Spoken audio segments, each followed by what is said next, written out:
Limit of a function and limit laws. Theorem 1, limit laws. If L, M, C, and K are real numbers, and limit of f of x as x approaches c is equal to capital L, and limit of g of x as x approaches c is equal to capital M, then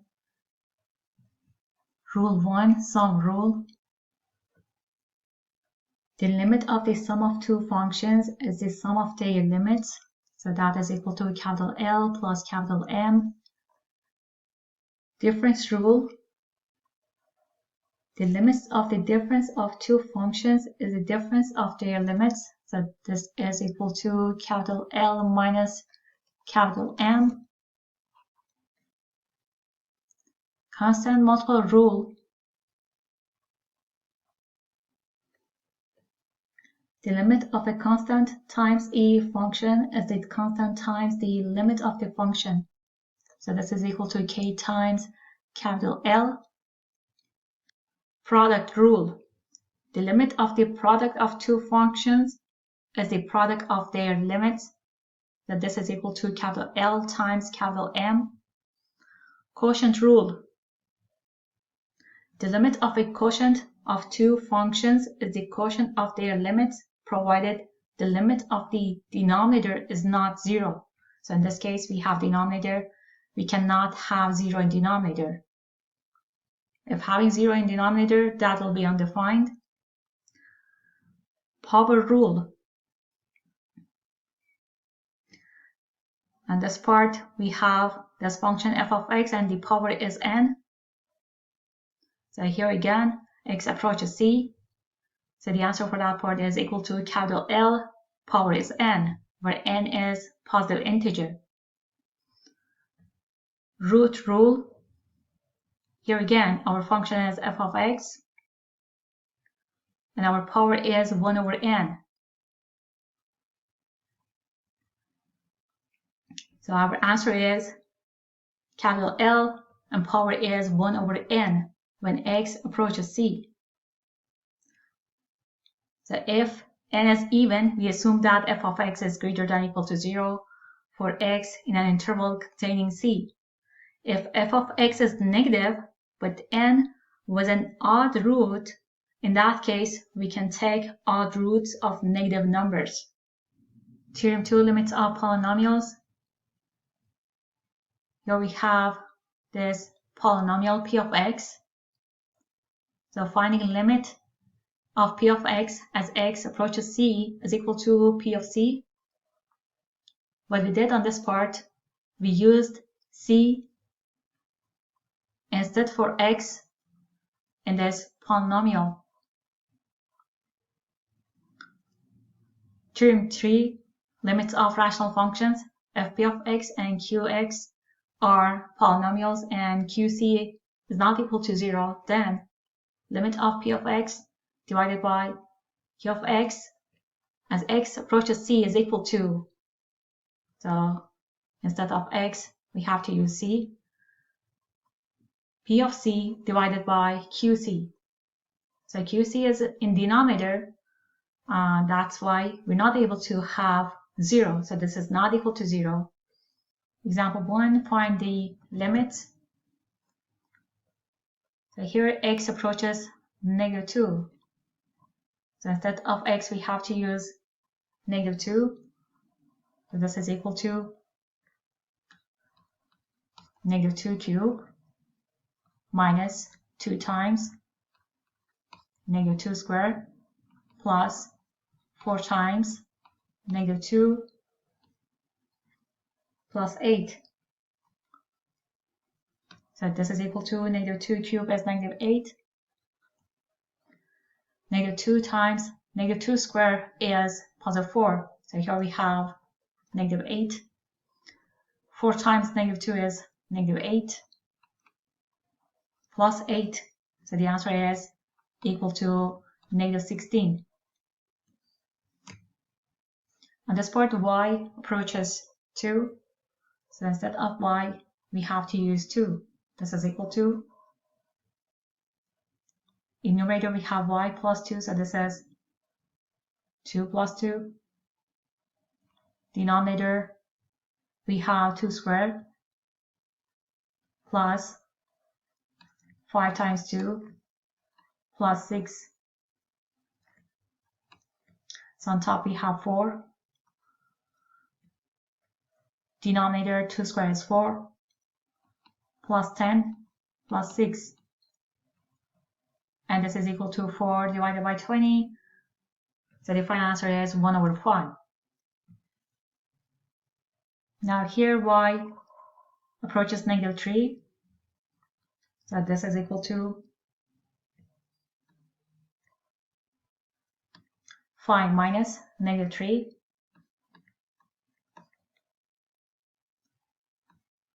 Power is 4/3. So that is equal to negative times negative. Here we have positive. So it's 5 plus 3. That is 8.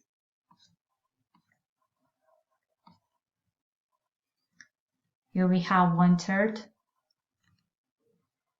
And here I have 4.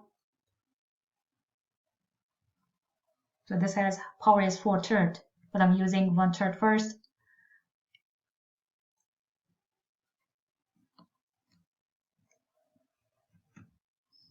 So here we have 8 power 1/3. The answer for that part is 2. And then using this power, which is outside, so it's 2 to the 4th power is equal to 16. So first I try to find cube roots of 8 first, and then using this power 4 to find the final answer.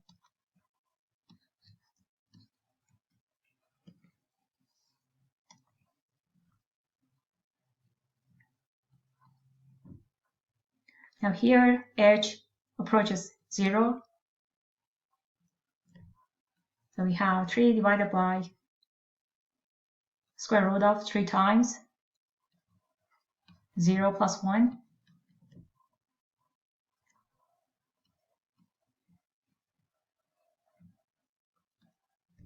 This is equal to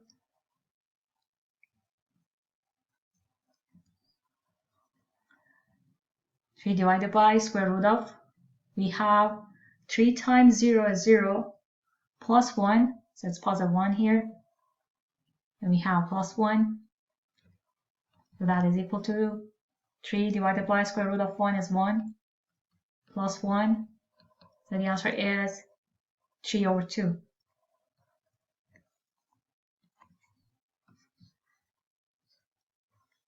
Now here on this part, x approaches 2. If I use 2 instead for x, we will have 0 divided by 0. So we have to factor, because we're not able to find the answer that way. So limit as x approaches 2. Factoring what we have in numerator, we have x minus 5 times x minus 2 divided by x minus 2. So we can cancel this part, x minus 2 divided by x minus 2. The answer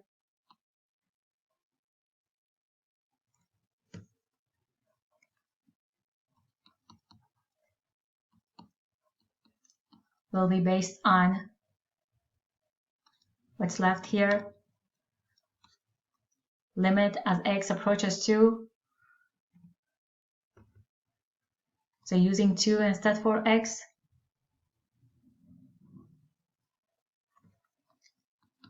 That is equal to 2 minus 5 equal to -3. So here is our final answer. Now on this part, t approaches -1. On this part, again, if I use -1 for t, we're going to have 0 divided by 0. So we're not able to find the answer that way. We have to factor. So what we have in numerator, factoring this is equal to t plus 2 times t plus 1. In denominator, we have t minus 2 times t plus 1. So we can cancel t plus 1 from numerator to denominator, and what's left is t plus 2 divided by t minus 2. So now we can use -1 for t in numerator denominator. So the answer is 1 over -3 or -1 over 3.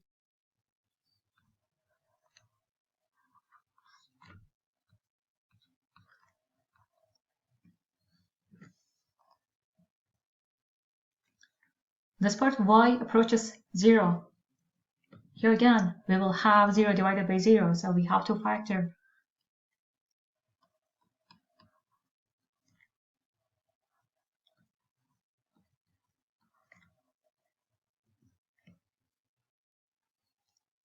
So we have y squared,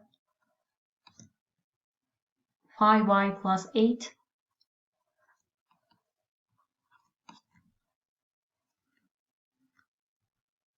denominator y squared, times 3y squared minus 16.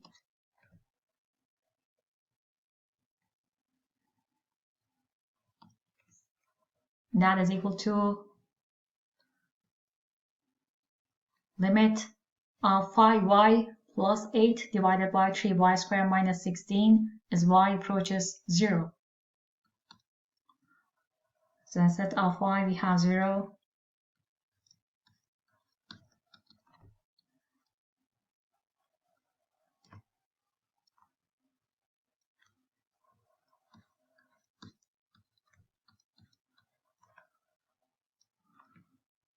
So in this part we have 8 divided by -16. The answer is -1 over 2.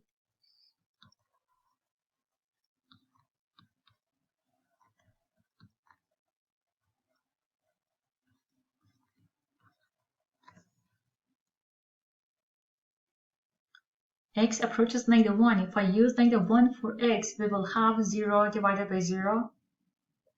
So we're not able to find the answer that way. So in this case, what we're going to do,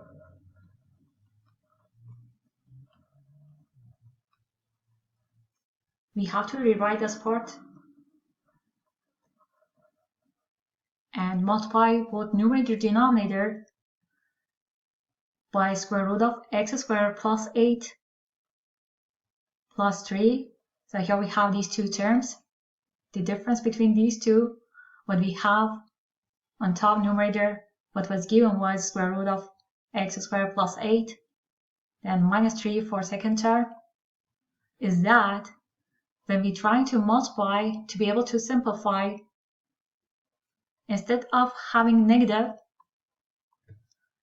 now here on this part we have positive.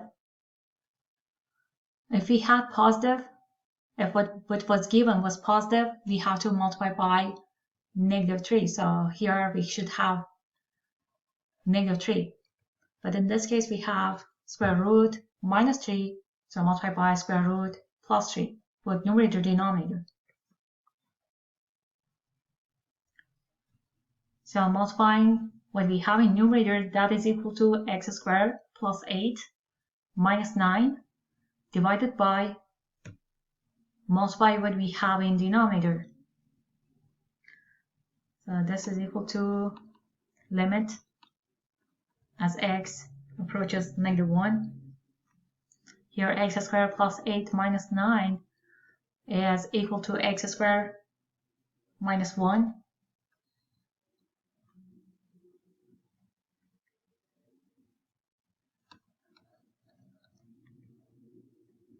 And rewrite what you have in denominator.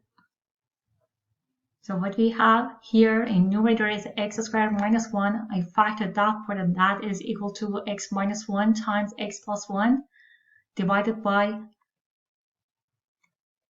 what we had in denominator. Now this way we are able to cancel x plus 1 from numerator and denominator.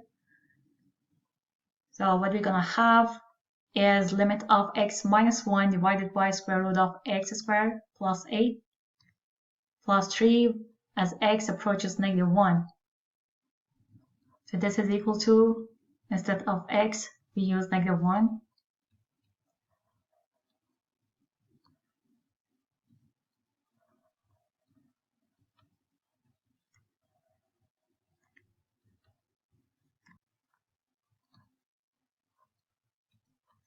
So here we have -2 divided by square root of 1 plus 8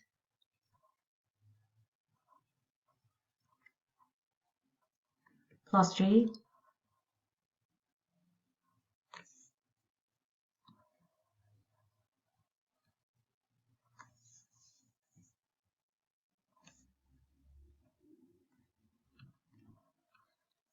So here we have -2 divided by square root of 9 is 3 plus 3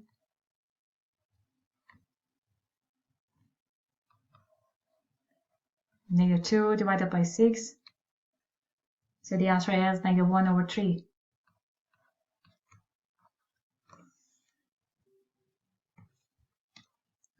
Now here x approaches 4.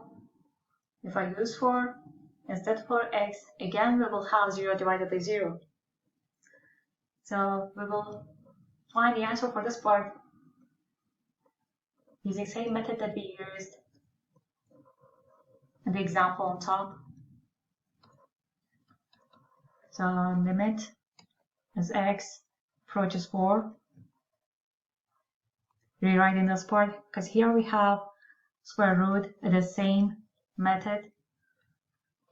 I'm rewriting numerator denominator.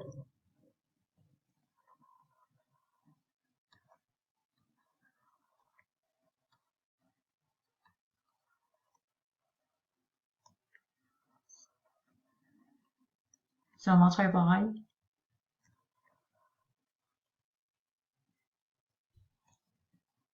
here in denominator we have these two terms. We have 5 and we have square root of x squared plus 9, and here we have subtraction. So I'm going to multiply by 5 plus square root of x squared plus 9, both numerator denominator, and this is equal to limit as x approaches 4, but we have in numerator multiply these two, so I'm rewriting these two, and in denominator multiply 5 times 5 is 25 minus multiplying these two square root, we have x squared plus 9, and this is equal to rewriting what we have in numerator. Now simplify denominator, we have 25 minus 9 is 16 minus x squared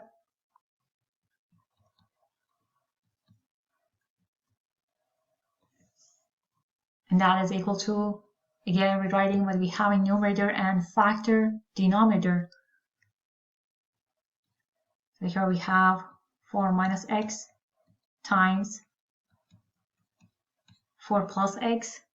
Now we can cancel 4 minus x from numerator denominator.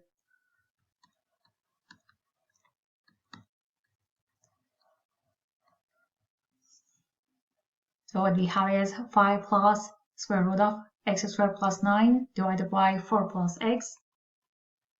Now I'm going to use 4 instead of x. So we have 5 plus square root of 4 squared plus 9 divided by 4 plus 4.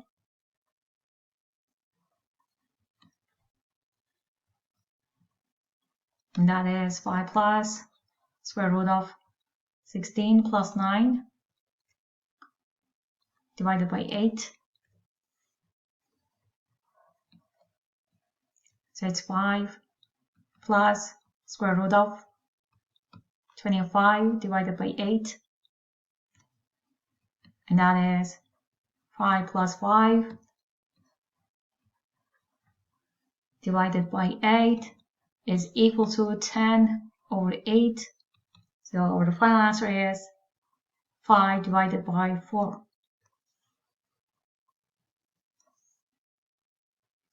Example 2, find the limits. So here on this part we have trigonometric functions. x approaches 0, so this is equal to 2 times sine 0 minus 1. That is equal to 2 times sine 0 is 0 minus 1. So the answer is -1.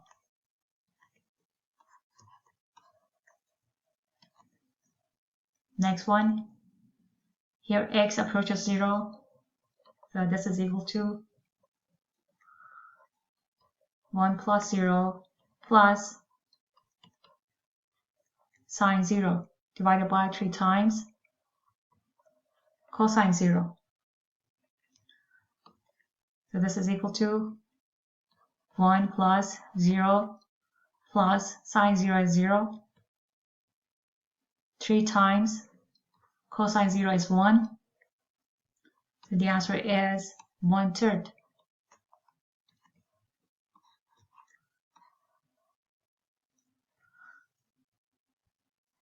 And this part x approaches -pi. So this is equal to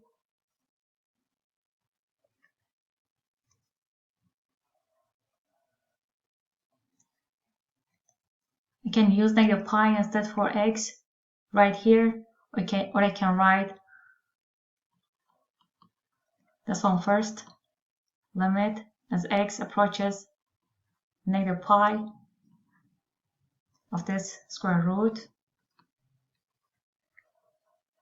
multiplied by limit as x approaches -pi. Now here we have cosine x plus pi. So that is equal to square root of, instead of x we have -pi.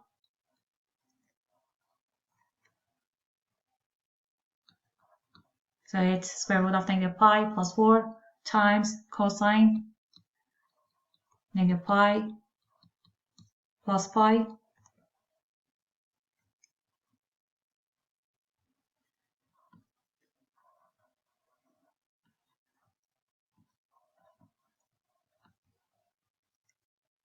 So here we have square root of -pi plus 4 times cosine 0.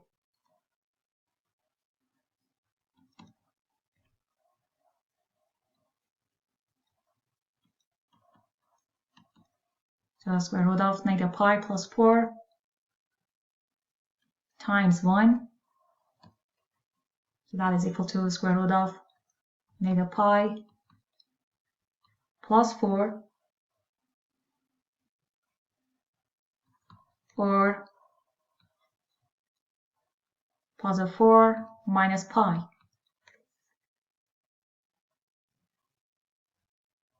Here x approaches 0. We have square root of 7 plus secant square. So this is equal to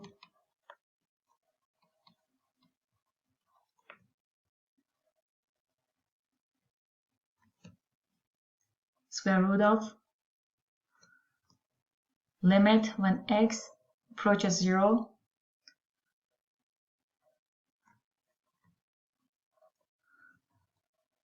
So I used a limit here inside square root, and I'm trying to find limit as x approaches 0 for 7 and for secant square.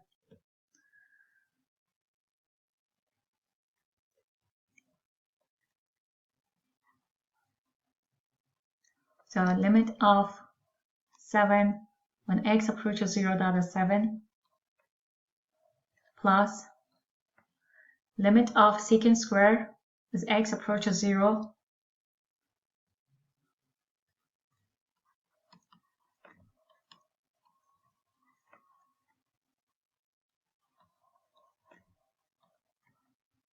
so this is equal to square root of 7 plus, instead of x here we have 0, so it's secant square, and here is 0. So that is square root of 7 plus secant square 0, that is 1 squared. So here we have square root of 8,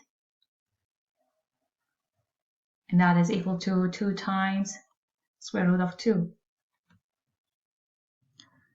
Theorem 4, the sandwich theorem. Suppose that f of x is between g of x and h of x inclusive for all x in some open interval containing c, except possibly at x equal to c itself. Suppose that limit of g of x as x approaches c is equal to limit of h of x as x approaches c is equal to capital L. Then limit of f of x as x approaches c is equal to capital L. So the graph of our function f is sandwiched between the graphs of g and h. So that is what we have for f, which is between g and h.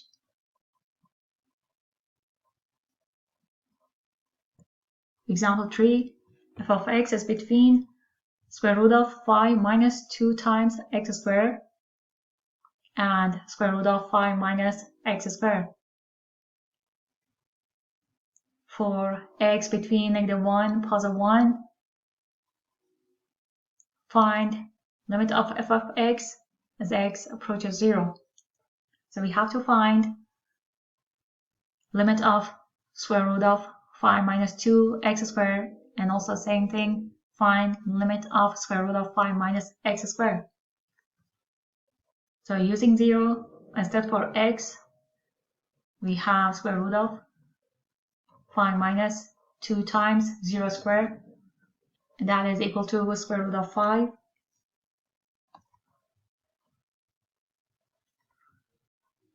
And limit of square root of 5 minus x squared as x approaches 0 is the square root of 5 minus 0 squared. So here again we have square root of 5.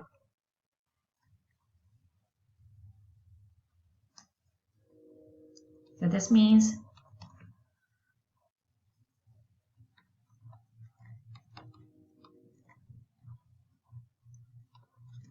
using sandwich theorem,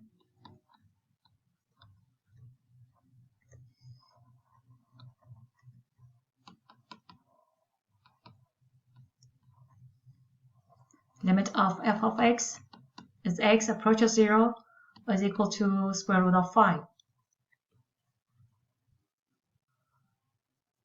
Now what we have on this part, g of x is between 2 minus x squared and 2 times cosine x. For all x, find limit of g of x as x approaches 0. So finding limit of 2 minus x squared as x approaches 0. That is equal to 2 minus 0 squared, so the answer is 2. And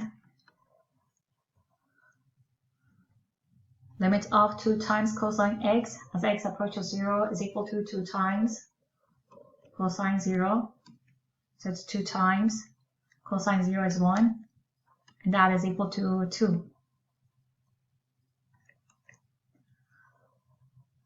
So using these two,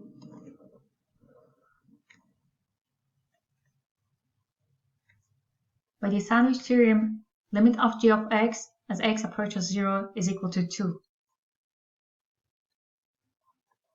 Now here on this part we have this inequality,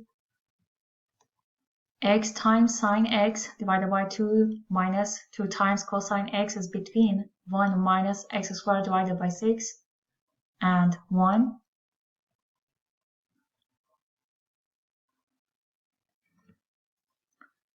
So here, finding the answer for this part, using same method that we had for sandwich theorem, I'm going to find limit of 1 minus x squared divided by 6 as x approaches 0.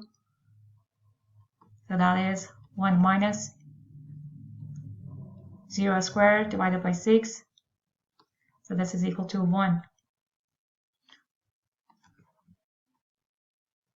And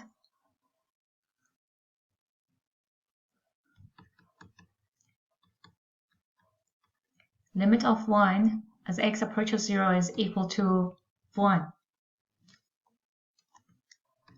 So this means by the sandwich theorem,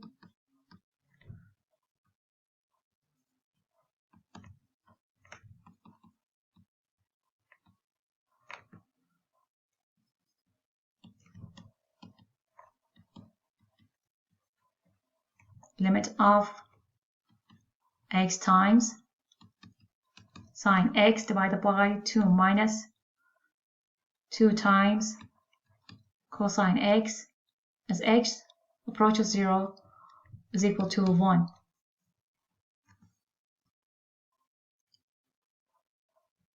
Here on this part it's asking to graph y equal to 1 minus x squared divided by 6, y equal to x times sine x divided by 2 minus 2 times cosine x, and y equal to 1 together for when x is between -2 and +2 inclusive. Comment on the behavior on the graphs as x approaches 0.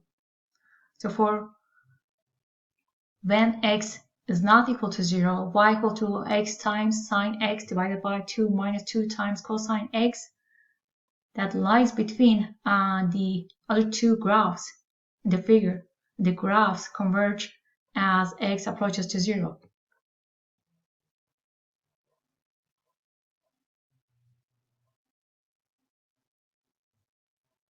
So what do we have in this graph? This one here on top, that is y equal to 1.